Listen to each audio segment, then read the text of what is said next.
स्थानिक स्वराज्य संस्थांच्या निवडणुकाचं बिगुल वाजलेलं आहे। खरं तर राज्य निवडणूक आयोगानं हा निवडणुकीचा कार्यक्रम जो आहे तो जाहीर केलेला आहे। त्यामध्ये जालना जिल्ह्यातील 3 नगर परिषदांच्या निवडणुका देखील होणार आहे आणि त्यामध्ये महत्त्वाचं म्हणजे अंबड नगर परिषदेची देखील निवडणूक होणार आहे। खरं तर सर्वच राजकीय पक्षाचे नेते जे आहेत ते आता बैठका घ्यायला सुरुवात करत आहे। 1 महिन्यापेक्षा कमी कालावधी यासाठी आता उरलेला आहे। या संदर्भात बातचीत करण्यासाठी माझ्यासोबत भाजपचे आमदार नारायण कुचे आहेत। नगर परिषदांच्या निवडणुकीचा कार्यक्रम जाहीर झालेला आहे, काय सांगणार? राज्यातल्या नगर पंचायत नगर परिषदच्या निवडणुका डिक्लेअर झाल्या। 2 तारखेला मतदान आहे। 10 तारखेपासून फॉर्म भरण्याची सुरुवात होणार आहे। मी सांगतो, जालना जिल्ह्यामध्ये अंबड असेल, भोकरदन असेल, का परतूर असेल, या तिन्ही नगर परिषदच्या निवडणुका आहे। तिन्ही नगर परिषद या भारतीय जनता पार्टी महायुतीच्या ताब्यात येतील, याच्यात तीळ मात्र शंका नाही।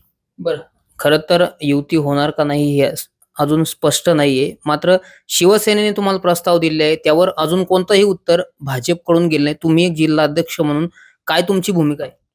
शिवसेनेने कुठेही नगर परिषदच्या बाबतीत प्रस्ताव दिलेला नाहीये।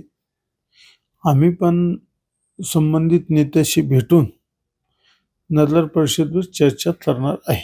बरं, सध्या उद्धव ठाकरेंचा मराठवाडा दौरा सुरू आहे। दगा बाजरे ही मोहीम त्यांनी आखलेली आहे आणि संपूर्ण मराठवाड्यात दौरा करतायत, शेतकऱ्यांसोबत संवाद साधतायत। कसं पाहता तुम्ही? जालन्यात सुद्धा ते येणार आहेत।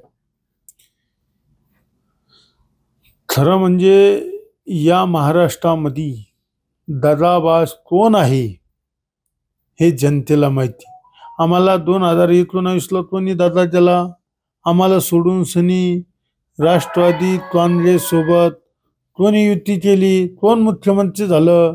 त्यांनी माजी मुख्यमंत्री आदरणीय उद्धव ठाकरे साहेब यांनी स्वतः आत्मचिंतन केलं पाहिजे की दगा कोणाला कोणी दिला म्हणून। त्याच्यामुळे ते का बोलते, आज ते शेतकऱ्याला दगा देते। आम्हाला तर दिला, जनतेला माहिती आहे कोण कोणाला दगा देतो, म्हणून उद्धव ठाकरे बोलणार काय अर्थ आहे? म्हणजे सरकारवर सुद्धा टीका करताना पाहायला मिळत आहेत। अरे आता त्याला चारात आहे, ज्या झाडाला फळ आहे त्याच झाडाला खडे मारू राहिले ती प्रभावली झाडाला मारणार आहे का? त्याच्यामुळे त्यांच्या बोलण्याला याला काही अर्थ नाहीये। त्यांच्यावर आता जनताही विश्वास ठेवीत नाही। तर स्टंटबाजी फिरणं, हे होणं, जालन्यात येणं, हे करणं, येत नजर बल द्यायची नाही निवडून द्यायची येत।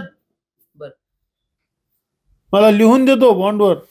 बरं, खरं तर 3ही नगर परिषदा तुमच्यासाठी महत्त्वाच्या आहे। 100% आहे। बरं, हा, त्याच्यामुळे कुणाचा झेंडा फडकेल नगर परिषद? भाजप महायुतीचा। बरं, सध्या युतीच्या संदर्भात काही बोलणी झाली का तुमची? नाही, जिल्हा परिषदच्या बाबतीत बोलणं सुरू आहे, पण ते आता लांबली निवडणूक। नगर परिषदच्या बाबतीत आम्ही चर्चा करून निर्णय घेऊ। बरं, जालना महानगरपालिकेवरून अर्जुन खोतकरांनी असं म्हटलंय की महापौर पदाचे वाटे करू, काय फरक पडतो? त्यावेळेस तुम्ही सुद्धा त्या स्नेहमिलन पाड्यामध्ये उपस्थित होता की? पण त्यांनी असं विधान केलंय की महापौर पदाचे वाटे जरी झाले तरी पहिली टर्म जी आहे ती शिवसेनेची, मग भाजप। मी ऐकलंच नाही ते, त्यांना माहिती मिळणे माहिती कशाची वाटे होती। दावा कोणाचा असेल महापौर पदावर? दावा ज्याचं संख्याच असतं ते दावा नाही। पण तुमचे महानगर प्रमुख म्हणतायत की भाजपचाच दावा असेल। भास्कर, मी काय म्हणतो, युतीमध्ये फॉर्म्युला असा असतो, ज्याची सदस्य संख्या जास्त त्याचा महापौर होतो।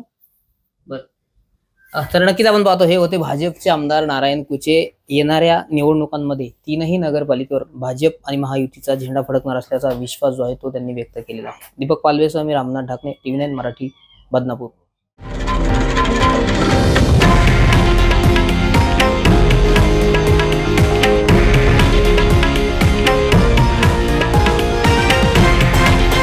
हे आहे देशातील नंबर 1 न्यूज नेटवर्क आणि आपण पाहत आहात TV9 मराठी, एकमेव।